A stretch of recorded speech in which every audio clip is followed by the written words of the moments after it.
Hola, bienvenidos a una nueva edición de Por Debajo de la Pluma aquí en Cuéntame un Libro.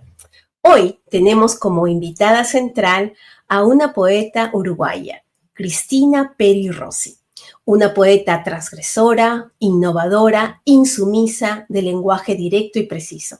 Y para hablar de esta gran poeta, me acompaña también la poeta y compañera mía del máster de poesía, Alejandra Dieste. Y como siempre, voy a presentar a mi invitada. Alejandra Dieste es el proyecto poético y heterónimo de Alejandra Carla Salas Cano, de Zaragoza. Ingeniera de telecomunicaciones y pianista, compagina la construcción de satélites con la práctica del arte-ciencia de la poesía. Inició su trayectoria pública en el 2023, tras un largo proceso de maduración poética, con la intención de ofrecer mejores versos que el silencio, señales reconocibles entre tanto ruido contemporáneo. Ha sido alumna del Máster de Creación Poética de la Escuela Fuente Taja, dirigido por el poeta Gonzalo Scarpa, con docentes como Jesús Aguado, Marta Sanz, Ben Clark, Vicente Luis Mora, Amalia Bautista y Mariano Peiró. También participa en los talleres de Giuseppe Domínguez. Su obra poética ha recibido reconocimientos, como en la 22ª edición de Puente de Encuentro del 2024, una mención en el ADEPA 12 del 2024 también, y también pasó a la primera fase de la 7ª edición del Premio de Poesía Viva L de Lírica en el 2025. Ha publicado poemas en diversas antologías, entre ellas Amor a la Ciencia, Sueño de Primavera y Laberinto, de Clave 53, así como en Anda Ya, poemario colectivo que acompañó la exposición de Manuel Rufo en Segovia, junto a Noni Venegas, Roxana Popelka, Jaime Bayaure o José María Parreño. Coordina Órbita Calíope, un espacio en Onda Pedriza y en YouTube con poesía en vivo, divulgación y entrevistas, y ha llevado a escena sus poemas expandidos como Lilac Wine en Madrid. Le interesan especialmente los cruces entre arte, ciencia y tecnología, la dimensión performativa del lenguaje poético y su capacidad para abrir espacios de escucha y de asombro. Formada en piano clásico y moderno, se ha desempeñado como traductora, locutora, colaboradora de revistas especializadas, reseñadora y vocalista en bandas de rock. Eso es una sorpresa para mí. En 2005 desarrolló un sistema de recuperación de información oral basado en fonemas, precursor de los actuales modelos de inteligencia artificial generativa. Con todo ello, ha tejido una mirada transdisciplinar y poshumanista que vincula el pensamiento, la materia y el misterio. Alejandra, bienvenida. Gracias por estar aquí. Ay, buenas tardes, Karina. Felicísima. Estaré encantada de recorrer contigo la obra de una de mis poetas de cabecera que más me entusiasman y que aún está viva y que me encantaría conocer en persona. Así que gracias por la oportunidad. Gracias a ti por venir, por escuchar el llamado. Cristina Perirrose es un gran referente. También es una de mis poetas favoritas. Bueno, pero como siempre, lo que hacemos en este programa es ponernos a tono con los poemas. Y me gustaría esta vez que seas tú la que comience con un poema que se llama Génesis 3. Por favor, ¿lo quieres leer? Lo voy a poner en pantalla también Claro. para que nuestros, Sí. nuestros amigos lo lean y lo escuchen de tu voz. Tomemos este poema del libro Evoe de 1971. Génesis 3. Entonces Adán la llamó, le puso nombres. Dichoso, le dijo, paloma, pez, moabita, mármol, estatua que acaricio. La llamo frío y nostalgia, Adriana, pájaro, árbol. Y mi dicha le dijo arcángel, adoradora. La llamó espuma de los mares, cardumen y cianasa. Lumen, montaña, lámpara, le dijo forma de mí, pero más que nada forma. Ánfora, cortesía, dama amabilis, ósculo, pie de mi camino. Le dijo, doncella encerrada, alabaré tu amor más que los castillos. Le dijo, amistad y fragancia.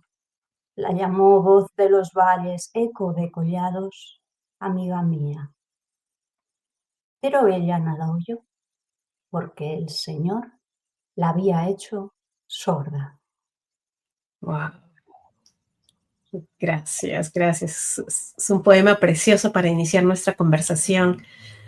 Pero, ¿quién es Cristina Peri Rossi? Estoy segura que muchos ya lo conocen, pero para aquellos que todavía no han leído nada de esta poeta, de esta escritora también, déjenme recordarles, o déjame contarles. Cristina Peri Rossi, nacida en noviembre, el 12 de noviembre de 1941 en Montevideo, Uruguay, es una destacada novelista, poeta, traductora y autora de cuentos. Considerada una figura clave en la literatura hispanoamericana post-1960, ha publicado más de 37 obras.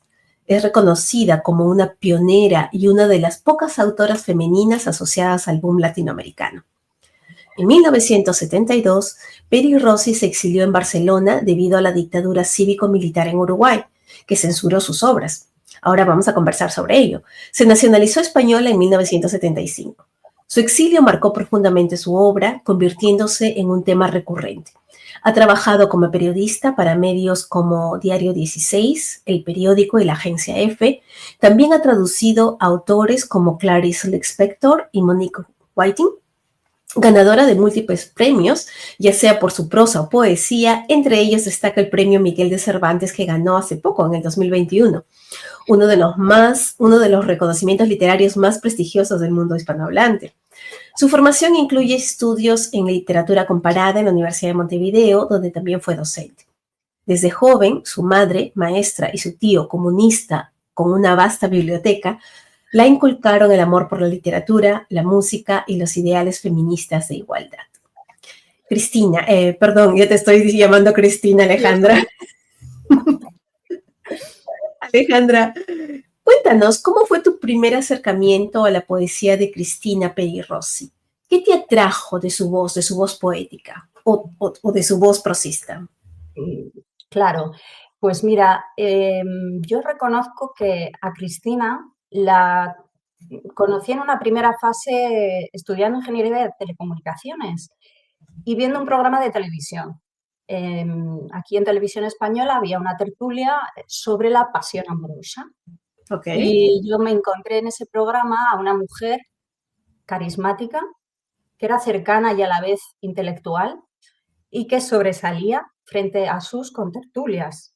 Ahí estaba Ana María Matute, Carmen Posadas, Soledad Puertolas y también frente a Dios nos libre, Sánchez Dragó, Ok. el conductor del programa, un hombre controvertido. Y aquella mujer, Cristina Peri Rossi, navegaba por el erotismo Ujú. como invento humano y intercalaba versos y teorías filosóficas y hacía chanzas y bueno, a las contertulias les replicaba rapidísima y brillante y yo me quedé diciendo, ¿quién es esta mujer?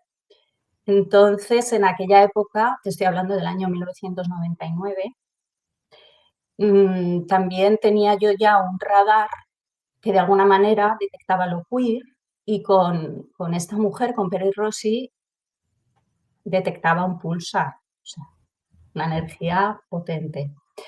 Entonces, ese primer encuentro no pasó de ahí y debo decir que pasaron los años y yo me olvidé casi por completo de Peri Rossi, por otras lecturas, por otros estudios. Sí que le leía en los artículos que ella publicaba, como has dicho, en El Ujú. País, en La Vanguardia, aquí en España, pero no me zambullo en la poesía de Peri Rossi hasta que conozco a mi actual pareja. Ajá. Ella firma muchas de sus producciones musicales y audiovisuales, y ya lo hacía cuando nos conocimos, con Evoe. Ah, con el Sí, título de su primer y, poemario.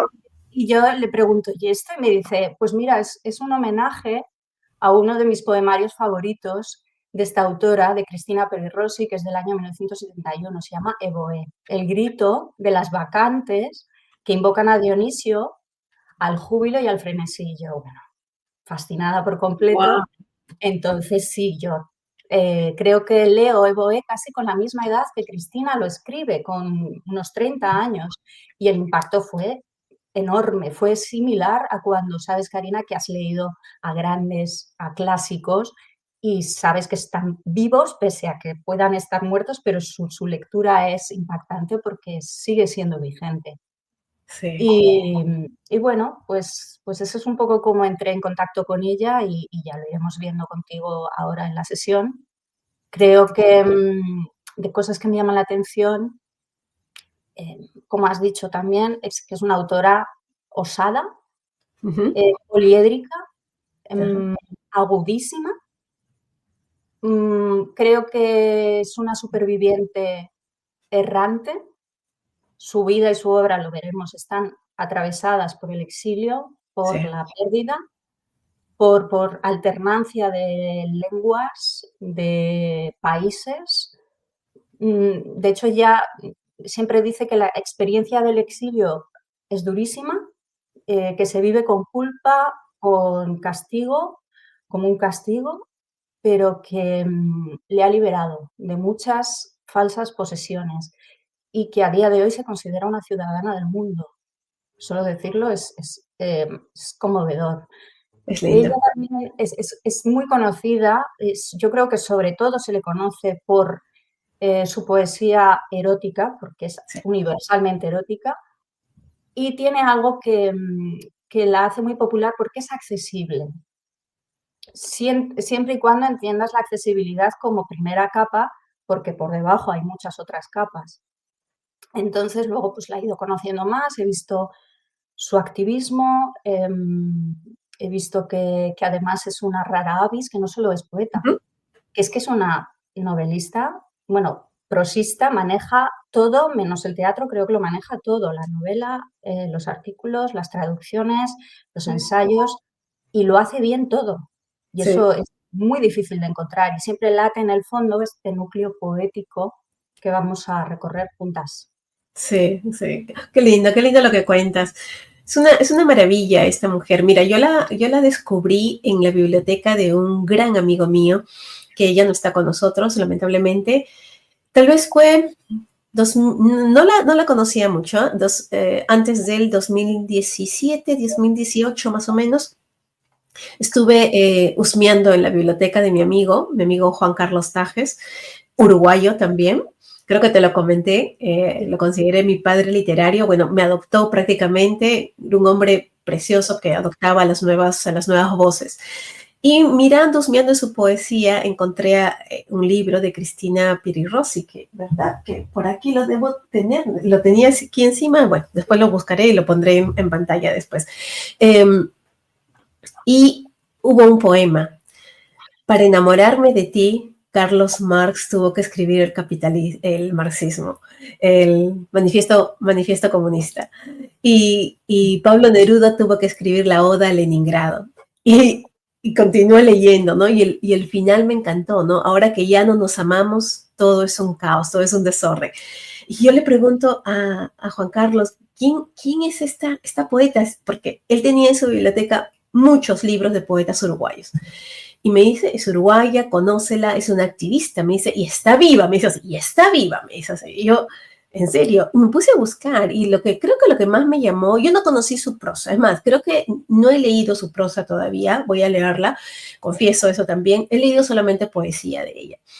Y, y lo que más me llamó la atención, aparte de su audacia, ¿no? Para escribir poemas eróticos en ese tiempo, eh, fue su activismo, que a mí me parece que luchar por los derechos, que se respeten los derechos de las minorías o de los grupos pequeños, a los que se les llama todavía grupos pequeños, porque creo que son la mayoría, es muy importante. Y estuve de acuerdo con todo esto. Entonces, así fue que la conocí. No he profundizado mucho en su poesía, debo decirlo, pero con el paso del tiempo siempre hubo un poema aquí, un poema allá que resonaba mucho, por ejemplo, sobre los temas de migración. Yo escribí un artículo para Círculo de Lectores sobre la poesía escrita por migrantes y mientras buscaba, encontré un texto de ella que hablaba sobre la casa y me encantó, o sea, resuena mucho conmigo. Es una escritora maravillosa de poesía. Estoy segura que en la prosa también, por lo que he leído, así que de verdad que tengo que empezar a leer más su prosa. Pero bueno, vamos entonces a recorrerla un poco y vamos a recorrerla con etapas poéticas como siempre lo hacemos. La primera etapa, que es antes de su exilio, o sea, antes de 1972, cuando ella viaja, es una exploración del erotismo y la transgresión. Aquí me gustaría comenzar con algo que pienso, algo que he razonado, perdón, que he meditado bastante porque creo que es importante decirlo. Cristina Piri Rossi fue muy audaz al abordar el erotismo y el lesbianismo en su poesía. Especialmente estamos hablando de este libro, Evoe, en 1971, que desde mi perspectiva es un acto de profunda ingeniería social y artística. Pensemos en un contexto, una América Latina conservadora, bajo regímenes autoritarios o en víspera de ellos, donde la sexualidad disidente no era solo tabú, sino a menudo criminalizada. En ese ambiente, Peri Rossi no solo insinúa, sino que nombra y celebra el deseo femenino y lésbico con una franqueza que realmente desarma. Como poeta, veo en esto una ruptura con la tradición lírica que, si bien exploraba el amor, rara vez lo hacía desde una voz femenina tan desinhibida y menos aún desde la experiencia lésbica. Para mí es una subversión del lenguaje mismo, una ampliación de sus límites para dar cabida a realidades que habían sido silenciadas. La poesía en la mano de Cristina Piri Rossi, en sus manos, se convierte en un espacio de resistencia, un manifiesto personal y político. Yo creo, Alejandra, que Peri Rossi construye un nuevo protocolo de comunicación en ese momento, un código que desafía el status quo definitivamente, por eso me encanta mucho, porque es una transgresora, es insumisa, ¿no?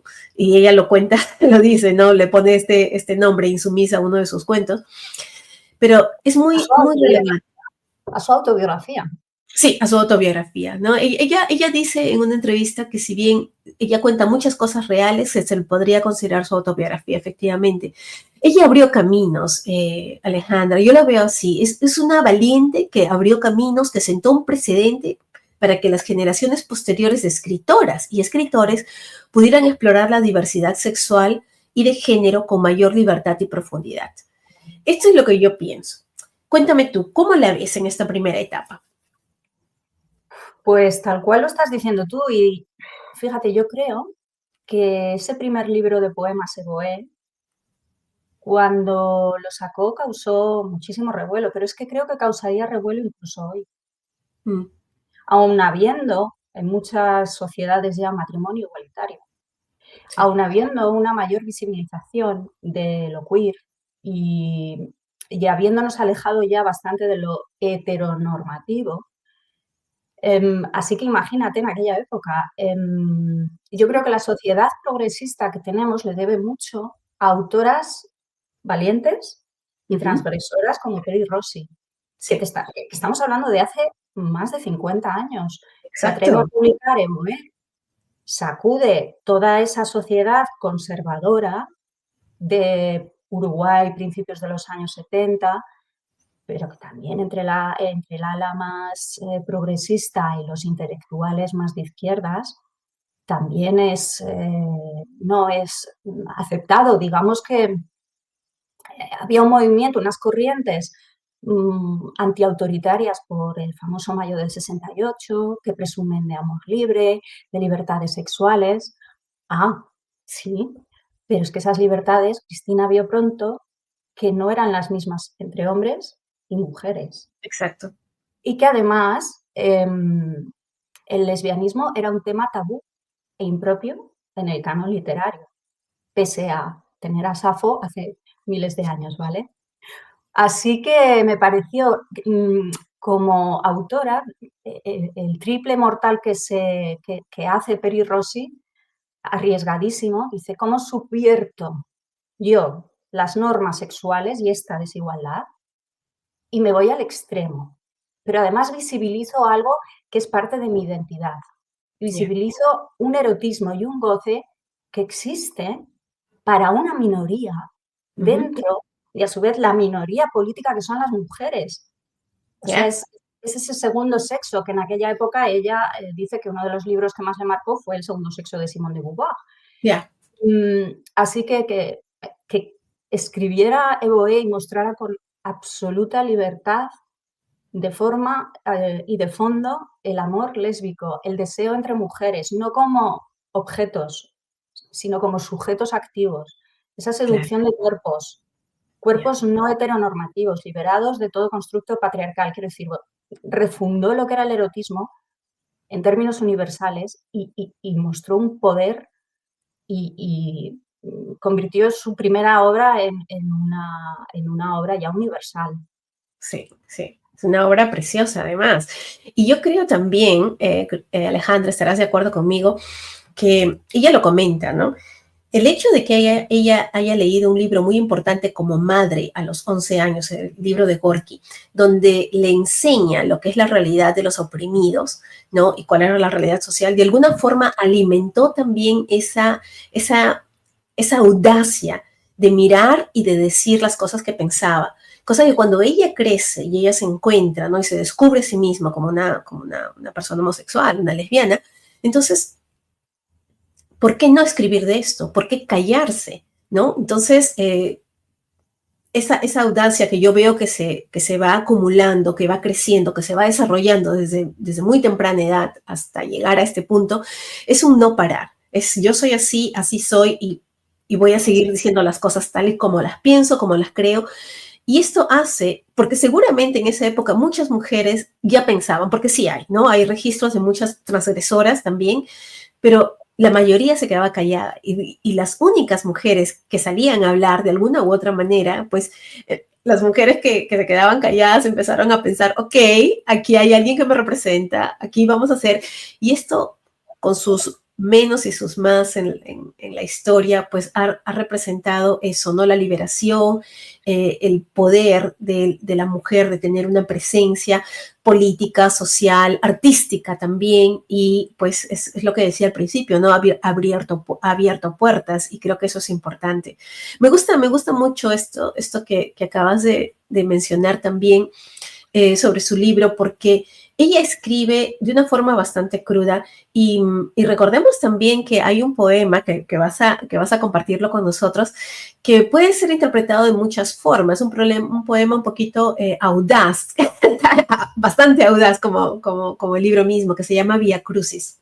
Te voy a pedir que lo leas y después lo comentamos, porque me parece que es bastante audaz, no solamente por el tema, sino por esa comparación, esa metáfora con digamos, con la religión, ¿no? ¿Sí? ¿Lo Sí, quieres leer? sí, sí, vamos a leerlo y luego lo comentamos si quieres. Vía Crucis.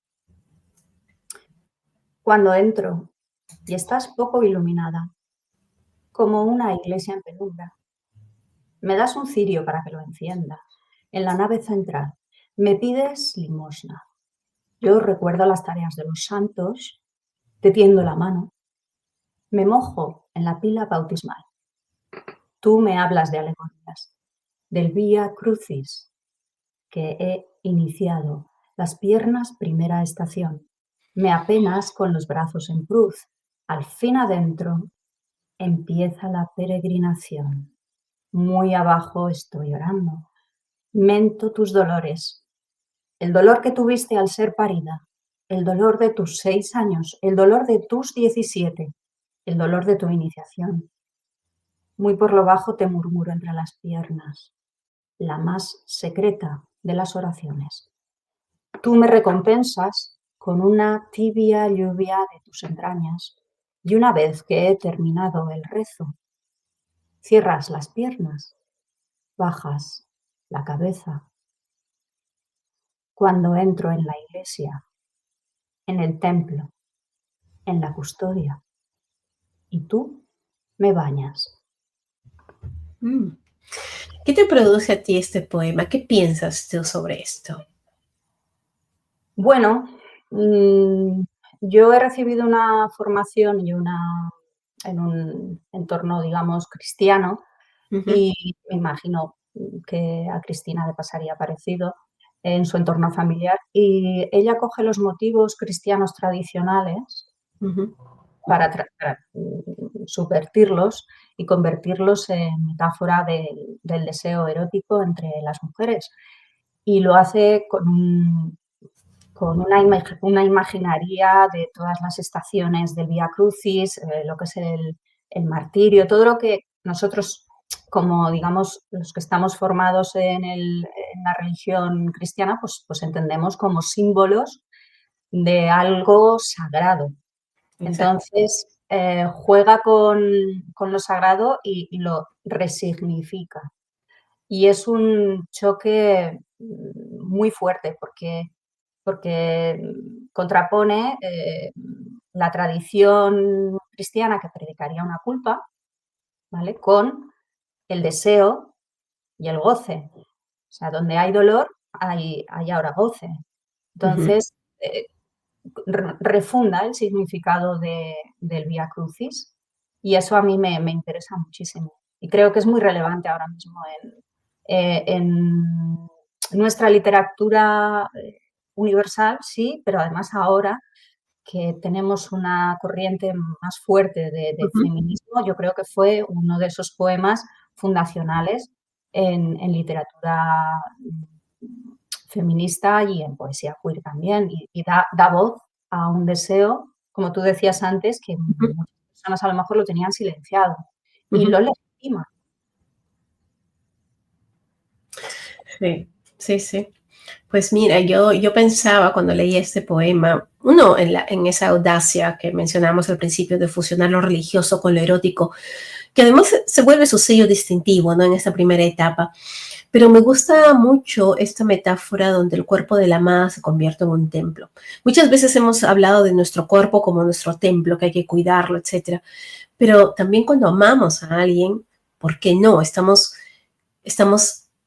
prácticamente de alguna manera pensando que el cuerpo de esa persona es sagrado, es lo al que tú le puedes producir goce o el que produce goce, y es un templo, ¿no? Y ese encuentro erótico se vuelve entonces una peregrinación sagrada, ¿no? Eso es lo que estaba pensando yo cuando leías el texto, el poema, que desafía la moralidad convencional de aquella época y de esta época, sí, que desafía el placer femenino de esa época en esta época, también lo veo así.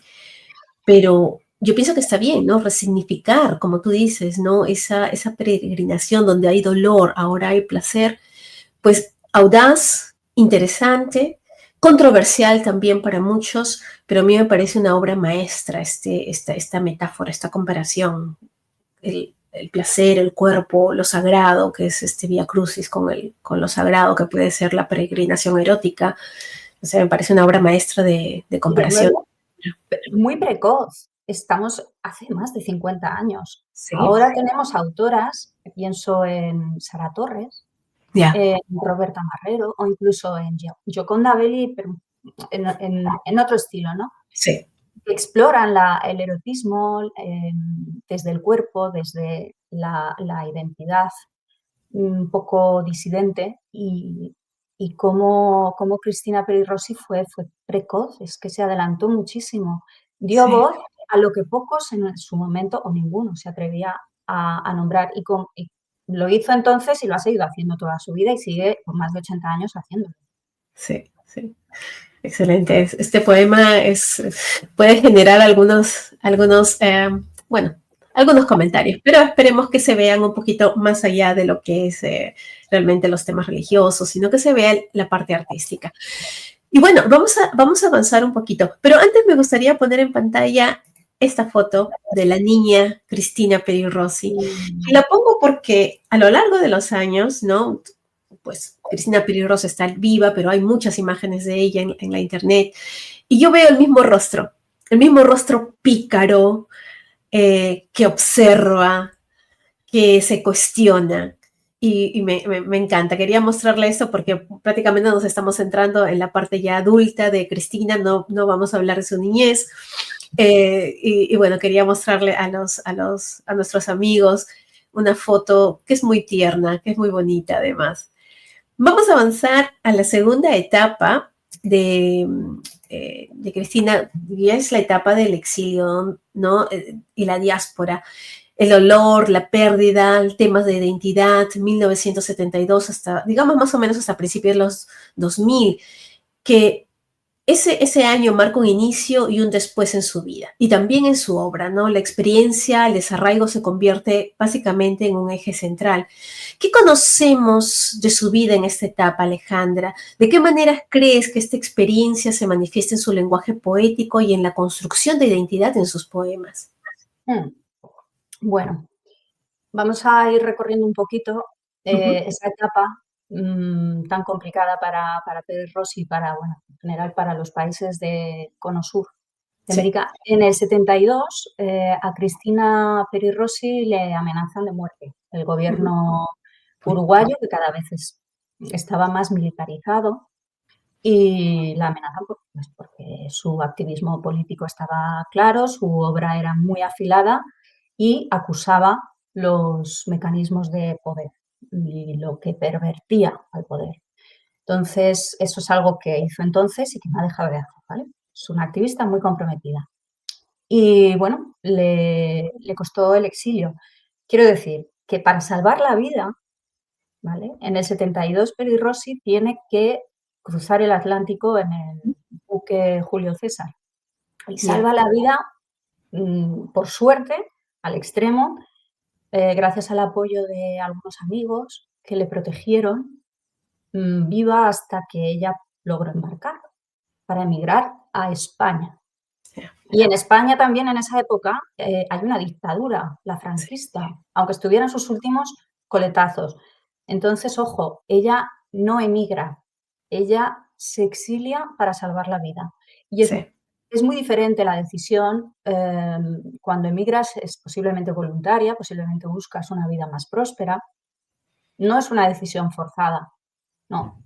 Cuando te exilias, dejas atrás todo y en su caso además, de repente, dejó de forma brusca atrás todo su biblioteca Uh -huh. queridísima, su Montevideo amado, los amigos, la familia, su pasaporte uruguayo, sus ingresos y medio de vida. Y era profesora, ¿no? En ese entonces era profesora universitaria en Era Uruguay. profesora universitaria y de hecho yo creo que con 23 años de nuevo precoz ya tenía la cátedra de profesora de literatura. Sí. Mm. Entonces está haciendo la travesía durante 2 semanas y, bueno, sobre eso escribirá, lo podemos ver. Llega a España sin papeles, se instala, ella siempre dice que necesita vivir cerca del mar, entonces se instala en Barcelona, Uh -huh. una ciudad con mar, y que es además una urbe progresista, con una fuerte vida cultural, intelectual. Hay muchos intelectuales españoles, Tusquets, Ana María Moix, también hay mucho exiliado o inmigrante de América del Sur, grandes escritores. De todas maneras tampoco puede estar mucho en España. ¿Por Uh -huh. qué? La Sí. dictadura de Franco en connivencia con el gobierno de Uruguay, le niega el pasaporte Yeah. español. Así que gracias a la intercesión de su amigo Julio Cortázar, Uh -huh. en el 74 se va a París y allí permanece hasta el 75 y ahí vive esa gran amistad con el cronopio que es Julio Cortázar. Sí, sí, sí. Está perfectamente, aprovechamos de poner esa foto tan bonita, que es la Sí, misma foto que tenemos que en la está en el portada libro. del libro que escribe Cristina Peri Rossi para honrar esta amistad del alma en la que los dos comparten viajes, comparten humor, comparten cartas y una fascinación. Bueno, es que él, Sí. de alguna manera, estaba enamorado de Peri Rossi Se y, dice, ¿no? Y creo que lo confirma él en cierto y punto, ¿no? le escribe unos poemas. Cortázar no se consideraba un gran poeta. De todas maneras, Sí. escribe unos poemas que son preciosísimos, ¿no? Y Cristina le rinde homenaje a Julio, ya fallecido. Es precioso el libro, es un homenaje de amistad y de cariño Sí. Lo que te comentaba, ¿no? Que yo no he leído su prosa, pero justo ese libro me lo he pedido hace un mes y no me llega todavía. Entonces, tengo mucha curiosidad de empezar a leer porque Julio Cortázar también es uno de los escritores que me encanta. Y me encantan los dos también porque a los dos les gustaban los gatos. Sí, Una fascinación con los gatos. Yo, bueno, ya a mis amigos aquí conocen que yo tengo un gato llamado Meteoro. Y bueno, pero qué bueno. aparte de los gatos, ¿no? Eh, una de las cosas que a mí me llamó la atención de su biografía, de la biografía de Peri Rossi, es que de esa etapa ella guarda esa fascinación por los barcos e ¿Mm? incluso los colecciona, ¿no? Ella y recuerda muy bien la travesía, lo que vivió allí y, y he escuchado de su propia voz en varias entrevistas que ella colecciona barcos. Entonces, no los barcos gigantes, ¿eh? No estamos hablando de los barcos gigantes, estamos hablando de barcos miniaturas, representaciones, como una forma de no olvidarse lo que dejó todo ese trayecto y a dónde llegó. Entonces me gusta mucho eso. ¿Qué más conocemos de esta etapa, Alejandra, antes de pasar a los poemas? Em, este último cuarto del siglo XX, bueno, pues al cabo de 10 años, ella ya está en España, instalada en Barcelona. En el 85 termina la dictadura militar en Uruguay y, bueno, le restituyen la ciudadanía uruguaya y se plantea qué hacer, si regresar a Uruguay o quedarse. Otros exiliados regresaron y ella, a pesar de manifestar que, que, que se sentía a veces incómoda en España, sobre todo los 10 primeros años le costó mucho transformar el trauma del desarraigo en una mirada más, pues más serena, a lo mejor más compasiva o expandida, ¿no? Transformar el trauma. Entonces ella decide que, bueno, que ya suficiente tiene con esa nostalgia de Uruguay, que no quiere también la nostalgia de España, porque al final ningún sitio es el que es Claro, cuando regresas a él, porque ni tú eres el mismo ni el lugar al que exacto. regresas es el mismo. Entonces ella sigue aquí, sigue en Barcelona, se queda. Y bueno, también ha ido viajando ha viajado mucho y ha pasado temporadas en ciudades en Francia, decíamos París, Sí. en Alemania también, creo que en México también. Ah, Y siempre llevaba consigo, igual lo que tú decías, sus sellos, ujú. sus libros y su colección de maquetas de barco, Qué ¿no? lindo. Sí, sí, sí. Qué bonito.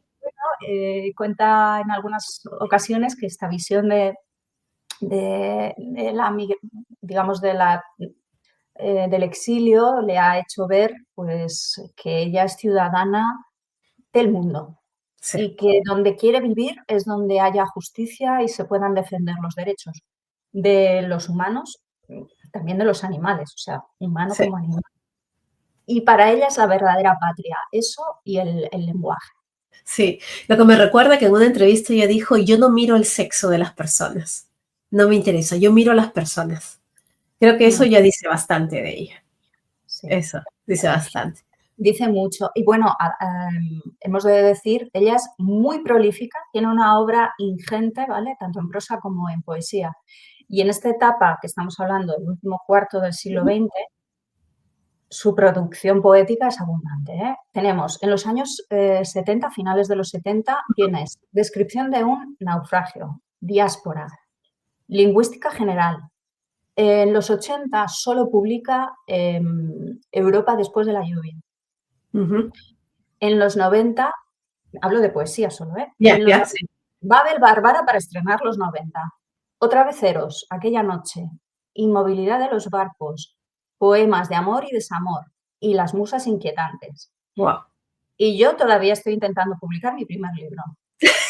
Imagínate, sí, ¿no? Cuando vemos lo que ha hecho una autora en Sí, toda su sí, sí. trayectoria y nosotras a nuestra edad intentando publicar nuestros primeros libros, pues, pero es un buen referente, es una buena motivación para hacerlo.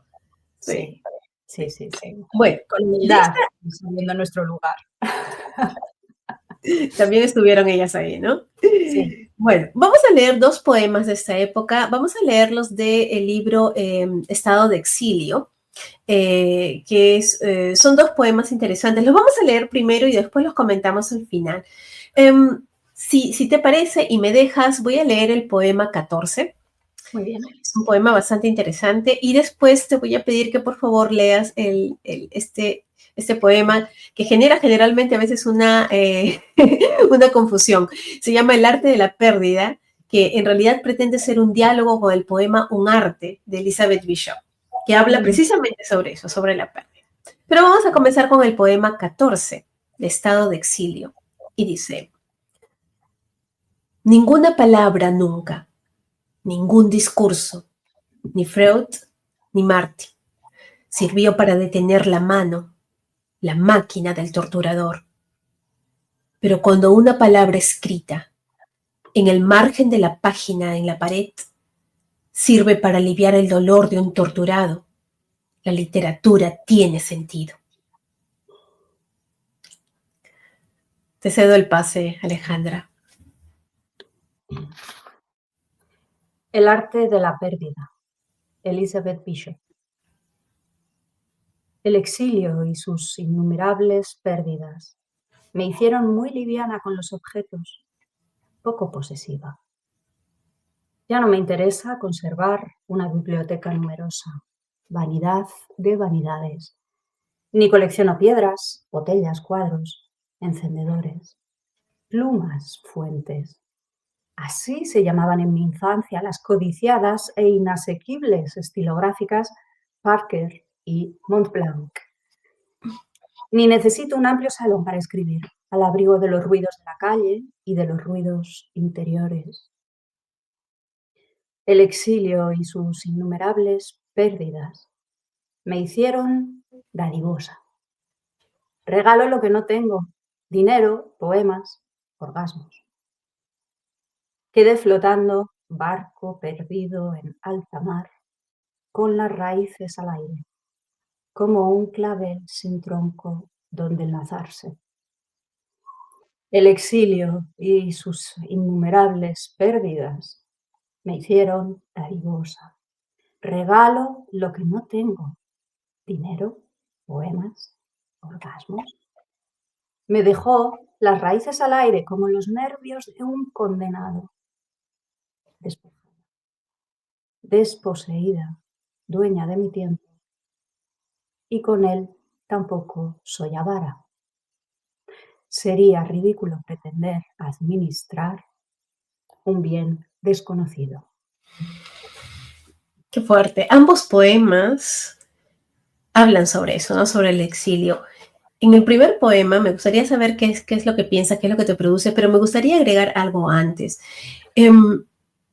Qué importante, porque en la época de las dictaduras sabemos por historia, ¿no? Por relatos, que hubo mucha tortura.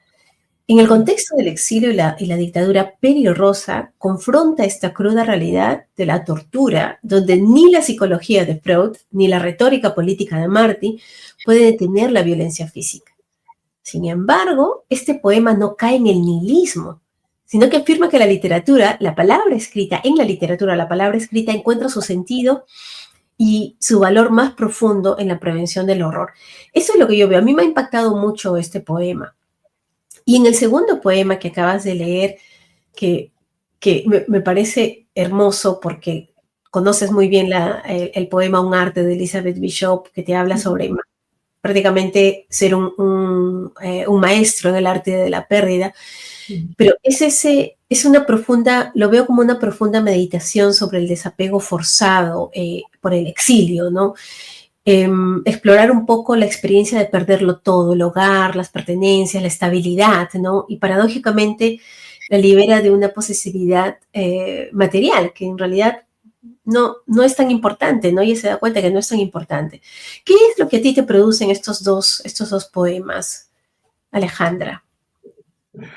Sí, yo creo que tienen el peso exacto de la desposesión y Mm, del coste terrible a nivel personal que hay en un exilio.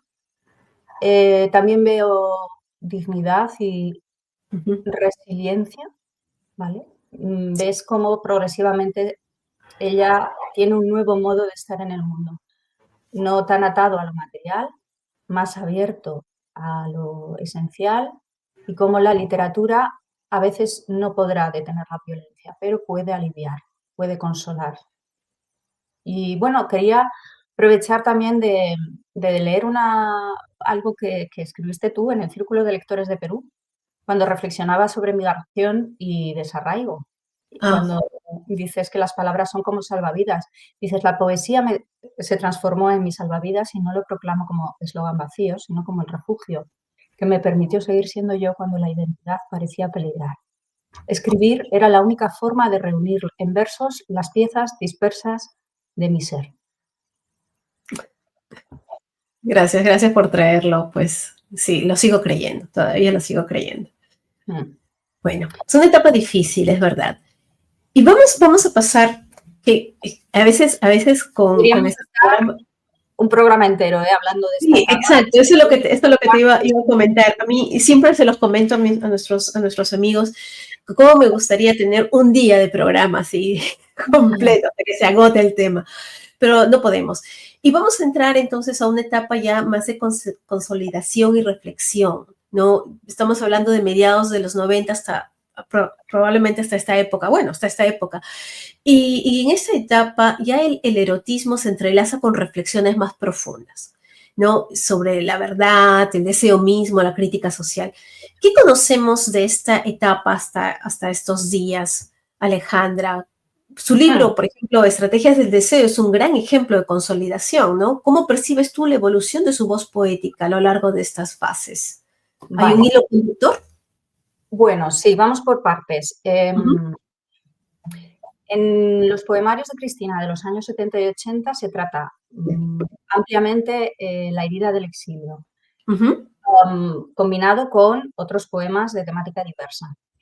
Es verdad que hasta 2003 no aborda íntegramente la experiencia del destierro en un libro completo testimonial que a la vez se ha vuelto universal, que es Estado de exilio, ¿vale? Se ujú. publica en 2003, casi 30 años desde esa descripción de un naufragio que ya hemos Sí, leído. Y es el tiempo necesario para procesar toda la experiencia y encontrar la forma adecuada de contarla.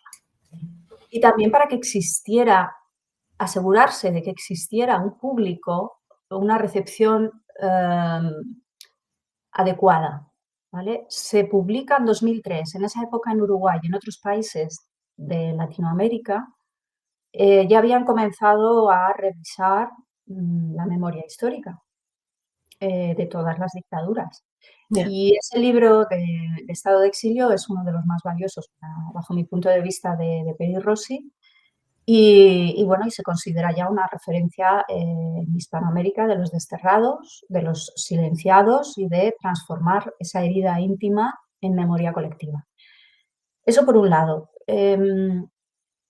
Entonces, además de Estado de Exilio, en este primer cuarto del siglo XXI, Cristina continúa su obra prolífica con potente y recupera elementos que ya había abordado, pero también los pasa por el tamiz de la tecnología, Ya. de la alienación que provoca vivir como humanos en las grandes urbes.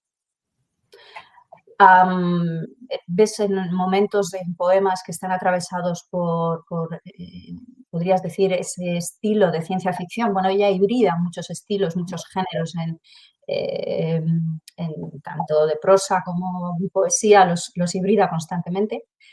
Y también muestra en poemas cómo a veces necesitamos una realidad virtual para paliar nuestra creciente soledad. Ya. Aquí, en esta época de primer cuarto del siglo XXI, tenemos de poesía Mi casa es la escritura, Habitación de hotel, PlayStation. Habitación de hotel ya recibe un premio importante en Ciudad de Torrevieja. PlayStation recibe el Loewe. Sí. La, Fue la, por fue la cierto, primera, ¿no? Perdóname que te corte aquí, pero creo que fue la primera de mujer, ¿no? dirigir. Fue la primera. Fíjate, el Loewe se hace desde el año 88 y no había ganado ninguna mujer hasta ella en el 2009 y solo se ha Sí, ganado otra vez por Aurora Lupe en el 19. sí. Luego también tenemos La noche y su artificio, Las replicantes, ese guiño a Philip K. Dick y a Blade Runner, La ronda de la vida en el 2023 y el año pasado Fata Morgana. Ya, Quiero decir, que no para. que Y no entonces, pare esta mujer. en estos poemarios tenemos todo lo que ya hemos comentado, sigue estando el Eros, sigue estando la osadía, la transgresión, el humor, la ternura. Y eso sí, aparecen escenarios urbanos muy enrarecidos, las atmósferas a lo mejor son más inquietantes, las ciudades asfixian más, denuncia la prostitución, cuenta, ella va también envejeciendo, entonces también se Claro, van mostrando unas relaciones afectivas cada vez más frágiles o incluso eh, imposibilidad de establecerlas, ¿no? claro. Y aunque aumenta ese desencanto, pues por eso, por el envejecimiento, con los Ujú. dolores, con las enfermedades. Pese a todas las catástrofes cotidianas, ella sigue enhebrando esa poesía con toda la magia que ya es marca de la casa, ¿no? Sí. Em, no sé si yo sigo, Karina, pero No, igual bro. prefieres intervenir ahora. Una cosa que cuando has mencionado que esta mujer no para, me hace recordar también, ha publicado también el año pasado un libro que no es de poesía, bueno, pero hay poesía ahí, que se llama Cita en Montevideo. Y me parece súper lindo porque es regresar con la mirada al Montevideo que ella dejó hace muchos años.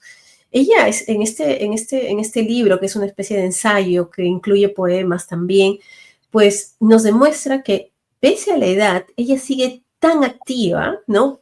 Has mencionado tú que pueden ser enfermedades, situaciones propias del envejecimiento, pero todavía sigue siendo una voz clara, una voz decidida, ¿no? Y que nos regala mucha más literatura. Entonces, yo me pregunto qué más va a venir, ¿no? En los próximos años.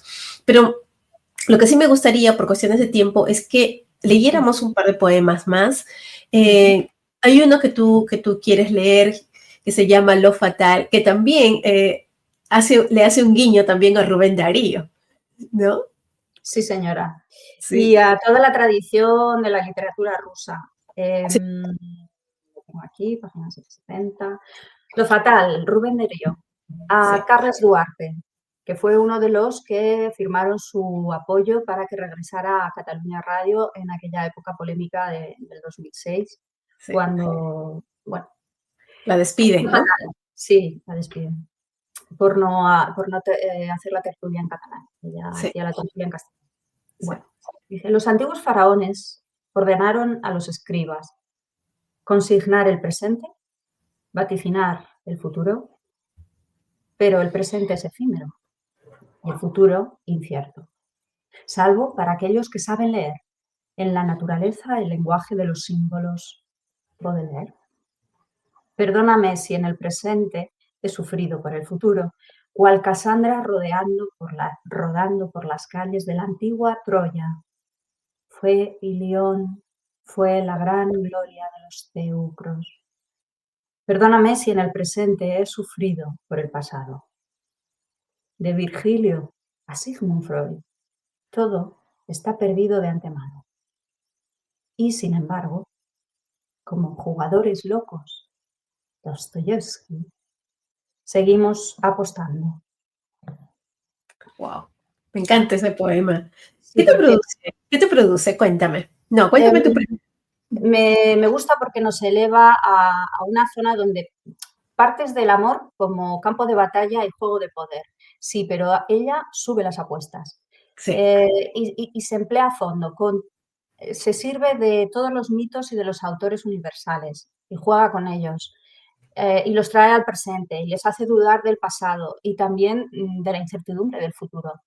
Ese sí, saber, no sé nada, soy, pero no sé nada.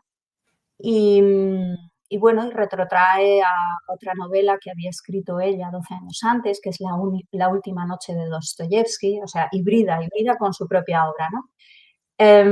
Entonces mezcla realidad, ficción, reflexión filosófica. Me parece un poema este quizás sea menos accesible de lo que puedes pensar cuando hablas de Peri Rossi. Es que tiene tantas capas, Sí, tantas voces, tantas aristas, es tan poliédrica. que no sabrías por dónde cogerlo. Realmente yo estaba pensando en esa frase, en todo está perdido de antemano, como Mm. una cápsula no sé, encapsula esa visión existencialista y pesimista sobre el destino humano. Sin embargo, concluye con una imagen poderosa de resistencia, ¿no? A pesar de esta fatalidad inherente a la humanidad, como jugadores locos, Dostoyevsky sigue apostando. O sea, a mí, yo me he quedado con eso, ¿no? Es la Es una fuerza línea del de acción. Eros. Ella Ex- siempre dice que ese deseo, esa fuerza, es la vida. Sí, Que si sí, no, no le interesa. sí, Sí, sí. sí, sí.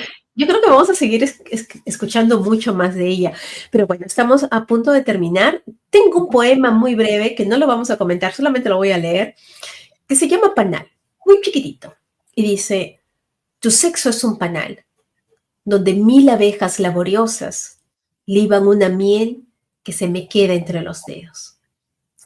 Les dejo con eso, queridos amigos. Alejandra, si tuvieras que recomendar un solo poema de Cristina Peri Rossi a alguien que no la conoce, ¿cuál sería y por qué? Esta pregunta es dificilísima, Karina, ¿vale? Es muy difícil responderla. Tengo muchísimos, tengo de todas las etapas alguno favorito. Me mojo con uno, Ok, mañana te diré otro, ¿vale? Es Fidelidad y ok, lo escojo también porque quería traer algo de PlayStation, ya, de- del premio Loewe. Dice, Fidelidad. A los 20 años, en Montevideo, escuchaba a Mina cantando Marguerita de Cocheante en la pantalla blanca y negra de la RAI, junto a la mujer que amaba y me emocionaba. A los 40 años, escuchaba a Mina cantando Marguerita de Cocheante en el reproductor de casetes junto a la mujer que amaba en Estocolmo y me emocionaba. oh, A los 60 años, escucho a Mina cantando Margarita de Cochante en YouTube junto a la mujer que amo, ciudad de Barcelona, y me emociono.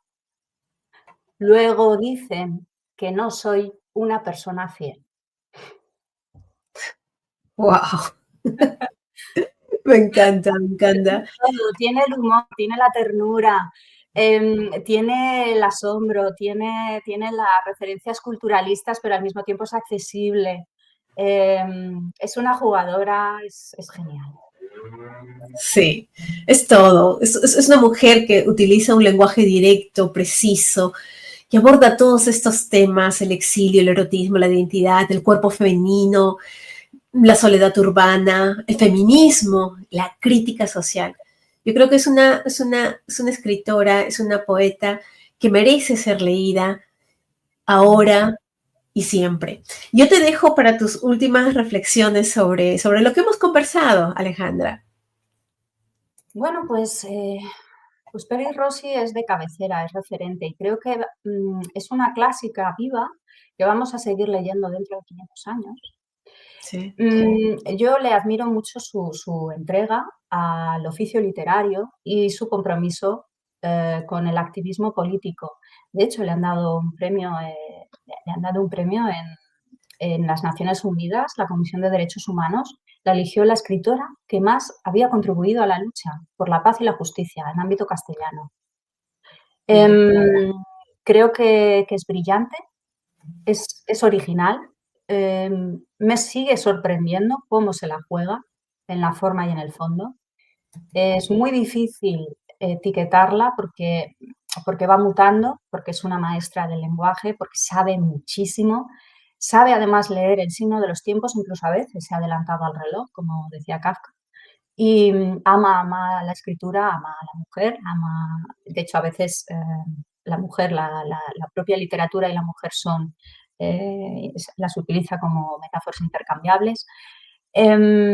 Y yo creo que de lo último, ya lo digo, de muy pocos autores, pero lo digo de los que me entusiasman, es que me encantaría ser su amiga. Ay, Yo qué tendré que lindo. darme prisa, Cristina, si ves esto, no se te ocurra terminar la ronda sin tomarnos, tú, Karina y yo, algo juntas, y celebrar que todo es bello porque Sí, todo es trayecto.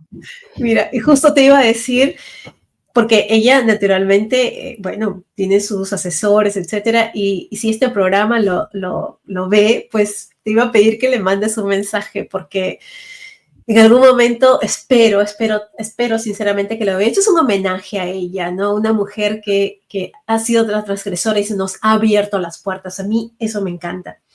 Pero bueno, todo tiene un final y Alejandra, antes de irnos, por favor, cuéntanos, ¿qué es lo que estás haciendo? ¿Cuáles son tus últimos proyectos? De forma muy Muy, breve, por favor. muy bien, pues nada, mi trabajo como Alejandra Dieste la poeta, que es entrelazar ciencia, música y palabra, me ha llevado a terminar hace relativamente poco mi primer libro. Aún es inédito, confío que pronto le podremos encontrar hogar editorial. Seguro que Eh, sí. Después de terminar el máster que hemos compartido de creación poética en Fontetaja, pues sigo activa con los talleres de escritura de Clave 53, sigo publicando trabajo en revistas.